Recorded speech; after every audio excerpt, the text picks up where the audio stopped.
Hi there. This is Cindy Hodnett, your host for Behind the Scenes. We are actually coming to you remote today until we're all back to business as usual. And we are thrilled to be doing our East Coast, West Coast version. We are welcoming Kathryn Ireland to our conversation today, and we are going to talk to her a little bit about how she's keeping busy during our slowdown and what she has planned for the future. So, Kathryn, first of all, thank you so much for agreeing to be part of this today. Good morning, Cindy, or afternoon. Um, Thank you for having me. Gosh, I had something to look forward to today. I thought, oh God, I'm going to be speaking to Cindy and doing a podcast. Highlight Well, of my day. how are things? And you're in Santa Monica now.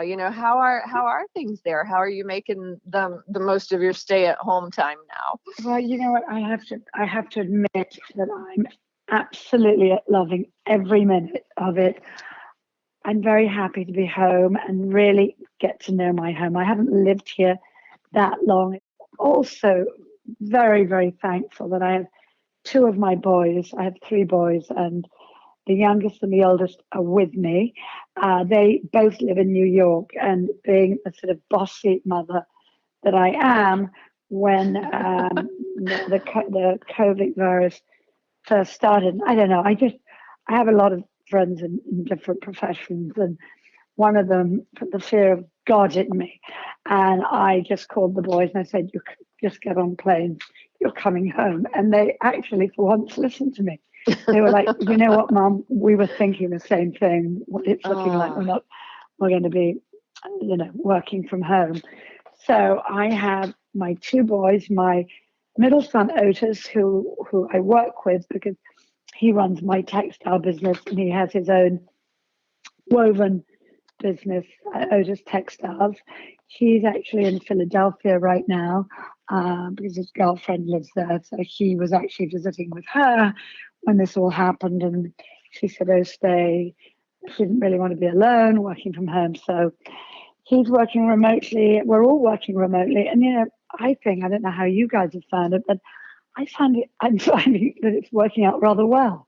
I think it's fascinating to depending on which industry you are in and who you speak with. But I think one of the really cool things that you've been doing, and probably this predates stay at home, but these live cocktail parties that you're Oh, doing on social I, media, they're so much fun. have you been listening? Oh, you are a good I girl. have seen a couple of that. Oh, It's a great idea. well, you know what? I've always, and I say this in humility, I've always been slightly ahead of the curve. What with I've already got my online site together and this, that, and the other. But I thought, well, what a great way to really promote these designers. And the truth is that I've got, including myself, there are 12 of us on the site, but everyone's days are so hectic. So I always feel a bit, it's not easy to ask one of these A-list designers if they've got time to do anything. So now people are begging me, saying, "Kathryn, well, when's my time slot? When am I going to be doing something?" But it's also made me really, really look at the site, and we've started putting together sales. I'm lucky enough that I have a couple of girls here. One is my eldest son's girlfriend, Kate, and that's what she does. She's in social media. So she's been helping me. Um, I've got another Kate in New York who runs the show.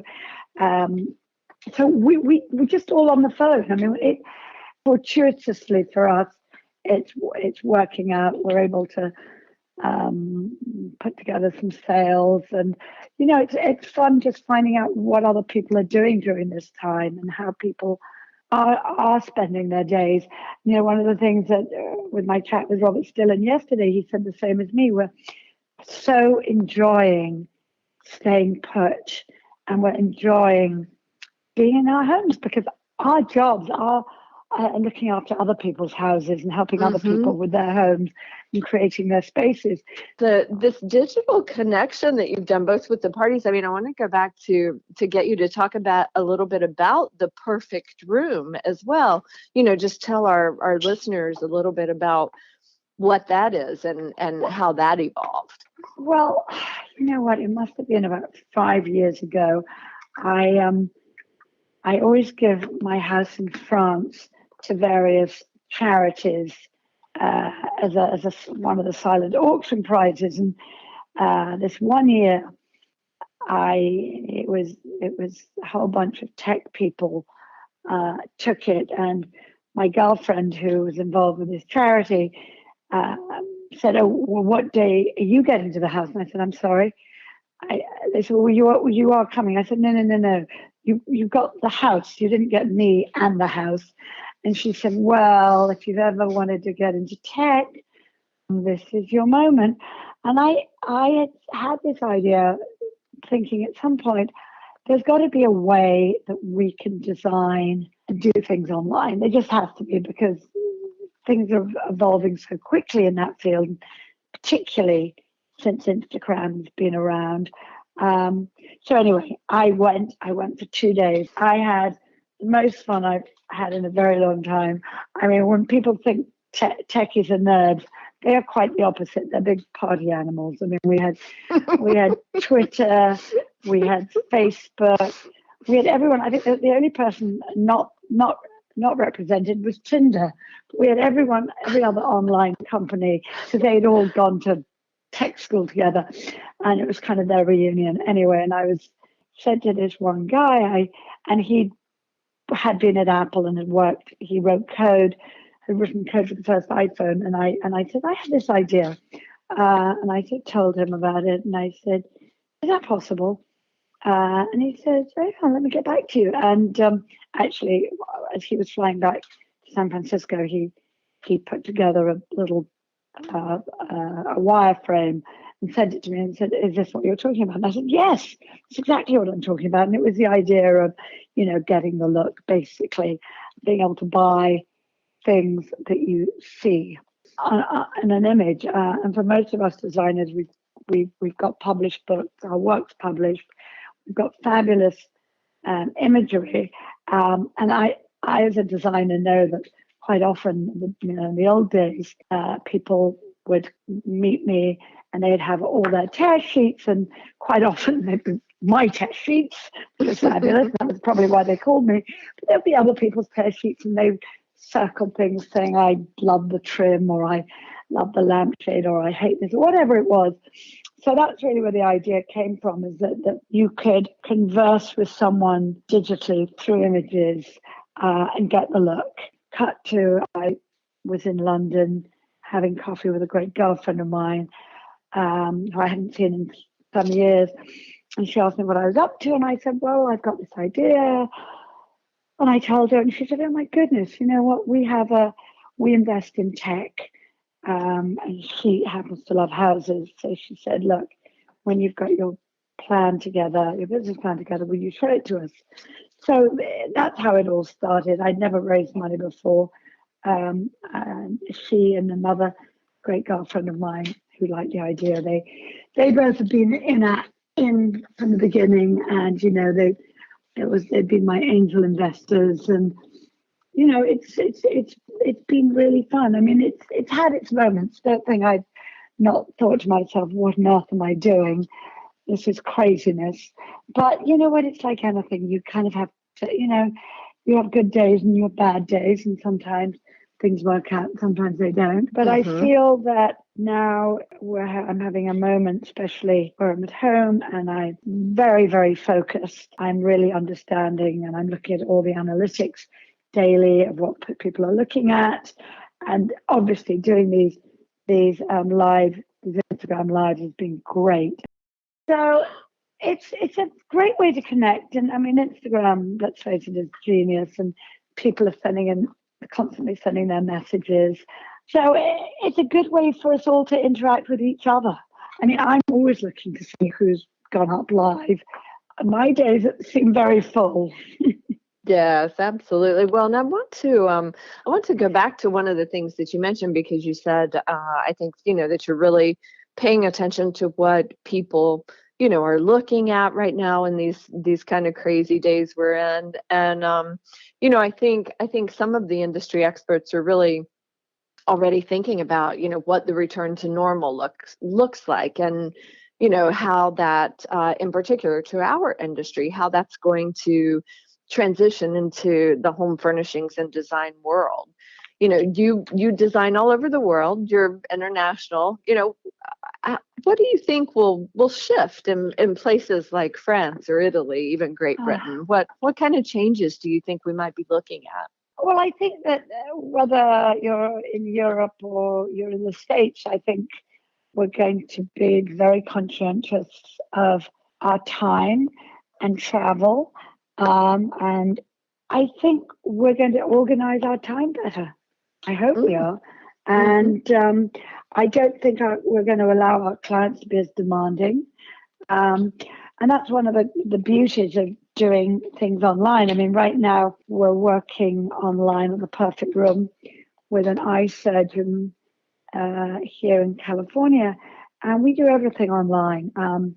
He's been building a house, and they bought various packages, and we check in, we email, and we've just got into the swing of things. And I think there's going to be a little bit of reprogramming mm-hmm, mm-hmm. with some people. I mean, I'm getting ready to start a job in Palm Beach, and it's all going to be done digitally. When we can travel, obviously I will go, but I also have, because I've trained people for the Perfect Room. I've trained, I don't know, I've got probably 25 people around the States, not only in the States, but London, south of France, Rome, everywhere, that have been to my boot camps, which are sort of these design. And these sort of were going on at the same time as I was having the idea of having an online platform.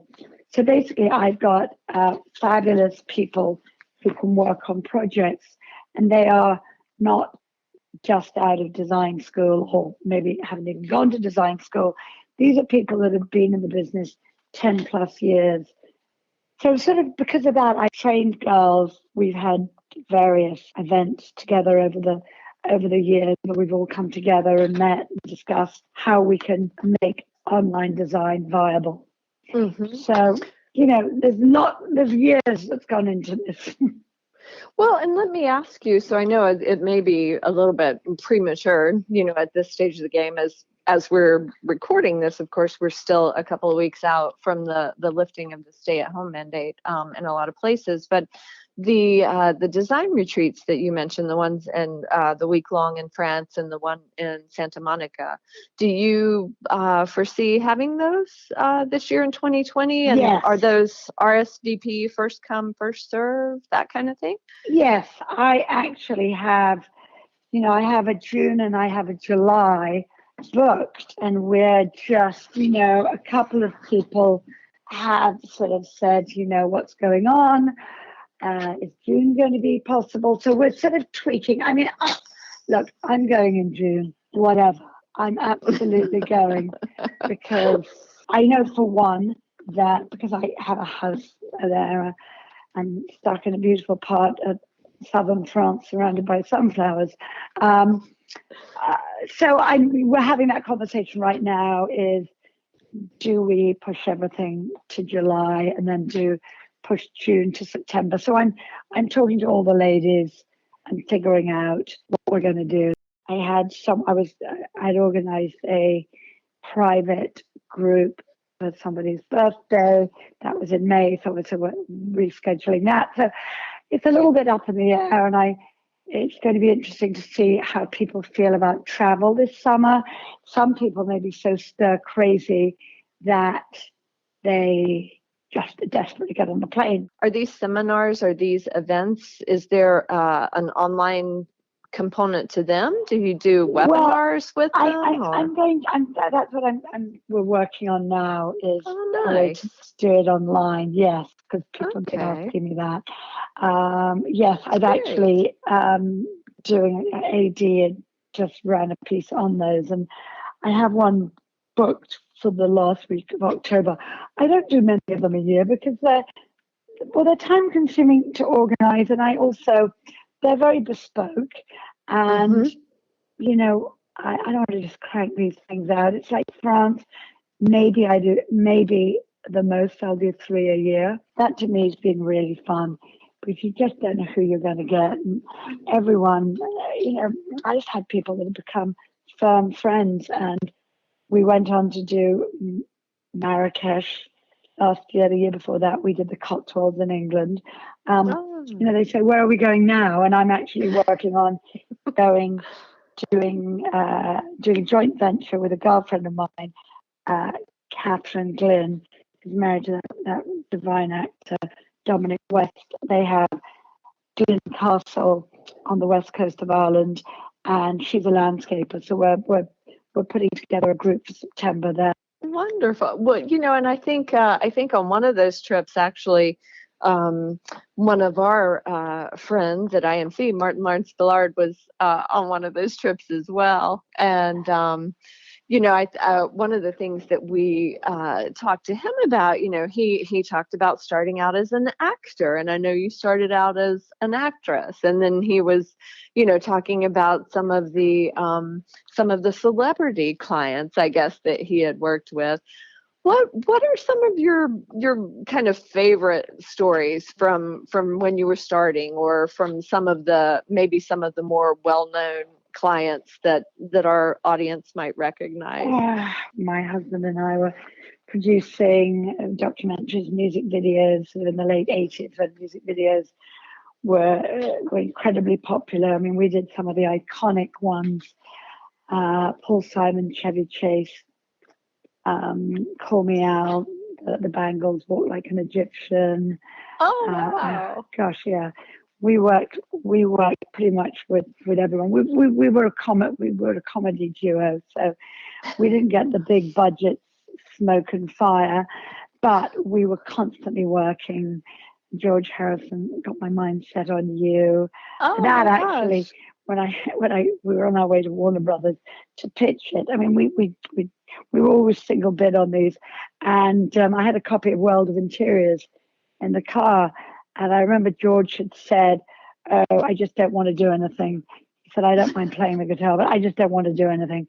So I picked up a copy of World of Interiors, and I saw this beautiful paneled library. I went into the meeting. I said, "I've got it. George is going to sit in that beautiful red velvet chair, and everything in the room is going to come to life." And so we had the moose heads and the birds of paradise, and they all sort of, that was it. So, that was fun. And actually, when we showed it to George, when we showed it to George, we had done this one thing, with spoof with him, where he halfway through jumps over this little sort of railing, and we body doubled him. We body doubled him so well that his friends were like, "Yes, you're so fit." He was so embarrassed. My very first client was Steve Martin, Oh, and wow. that was how I got into the business, because he was sitting having dinner with us. My youngest son, who is now 27, was 3 weeks old, and he basically sat in my kitchen and said, "Oh, I wish I could live in a house like this."